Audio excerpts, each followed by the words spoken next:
Before we get started, I want to encourage you to subscribe to the channel, turn on notifications so that you don't miss any of the content that is released by GoCollect. And if you're interested, head over to Reggie Collects here on YouTube. Reggie here, your friendly neighborhood bodybuilder and comic book collector and the host of the GoCollect speculation video, and I want to welcome you to another episode. In this episode, we are going to take a little bit of a departure. Instead of talking about the fantastic blog posts that are being written by the GoCollect bloggers, we are going to talk about spec of a different sort. Specifically, we are going to talk about the impact that the comic book movies and TV shows are having on comic book values. And I think the evidence of this is all around us, right? The connection between the movies and the TV shows and comic book values is honestly undeniable. But we're going to spend a little bit of time talking about that, as well as some GoCollect resources that can potentially help you to see what's happening out there in the landscape. I will tell you that I personally enjoy watching the Disney Plus shows, and I enjoy watching them because I like to speculate on what's going to happen, what character is going to appear, what impact that may have on a book or not. And I personally think that is part of the fun. And maybe you too are going to your long boxes or short boxes every single episode of one of these shows. And it doesn't matter whether you're talking about WandaVision or Falcon and the Winter Soldier or now Loki. These TV shows are tapping into some amazing source material that may have been overlooked for a while by people. And I think that these TV shows are going back to some of these story arcs, these comics that maybe people just haven't paid a tremendous amount of attention to. And that's sort of what's great about this, is that potentially we have these books in our collection. Maybe these books are out there in dollar bins or $2 bins or whatever it happens to be. But again, this is part of the fun of the hobby and just seeing that connection between the TV shows and what's actually happening.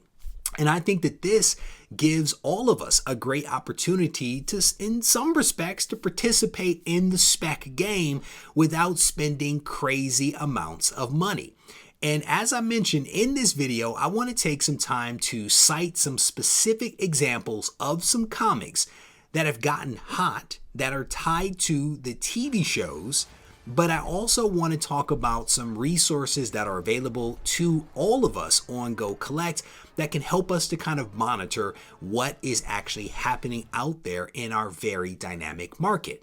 Now, here's the thing. Things are potentially going to get interesting. I've talked about a couple of the Disney Plus streaming shows already, but we are on the verge of several more actually being released.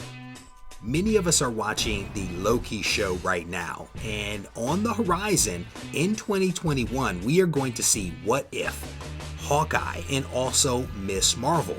In 2022, we will get 2 additional Disney Plus shows, including Moon Knight and also She-Hulk. And there's a possibility that we're going to get several more in 2022 as well, because there are several other shows out there that do not have release dates just yet, and there's the potential that they're actually going to be released in 2022. My point here is that there is going to be a lot of excitement out there as it relates to some of the shows that I just mentioned. So you want to get ready because things are going to get interesting.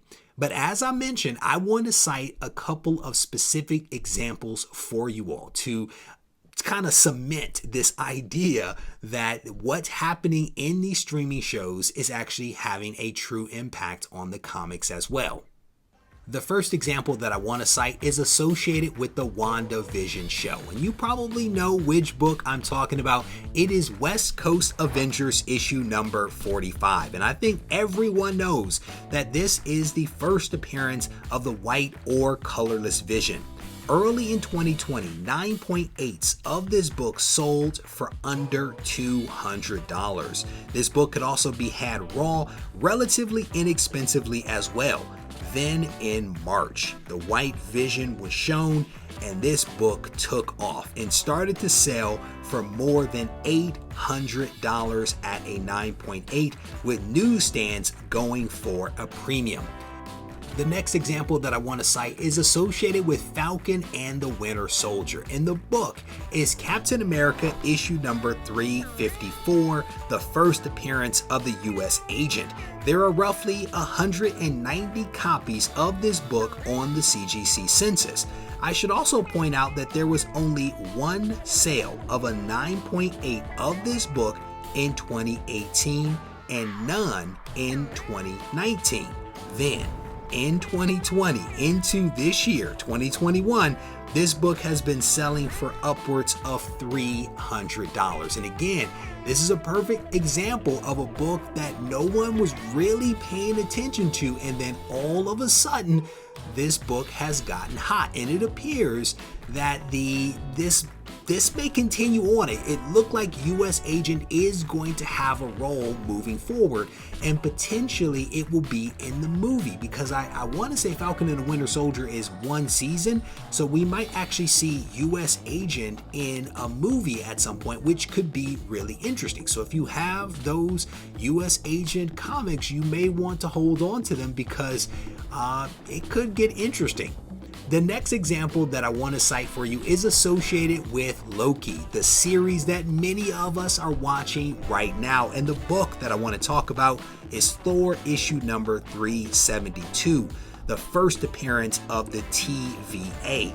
At present, there are only 52 copies of this book in the CGC Census, and the sales data is lagging just a little bit, so we don't know how this one is going to be impacted, but we can assume that it will probably be a positive impact if we look at some of the other examples that I've cited, as well as the ones that readily come to your mind.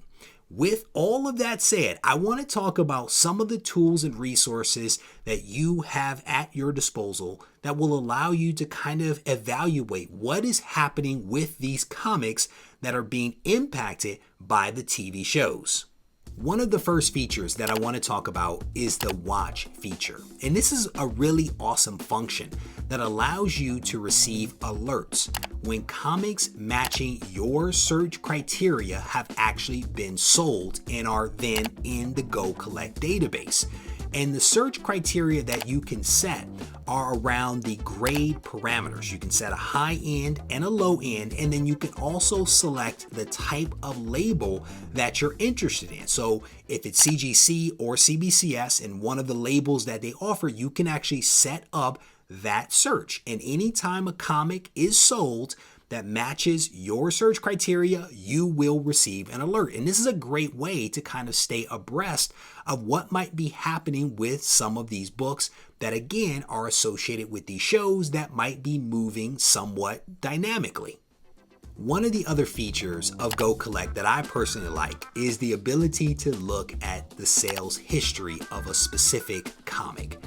And I think that it's great when you can look at the most recent sale or the fair market value. I think that that's fine. But I want to go a little bit deeper, and I want to look at how this comic has actually performed over time.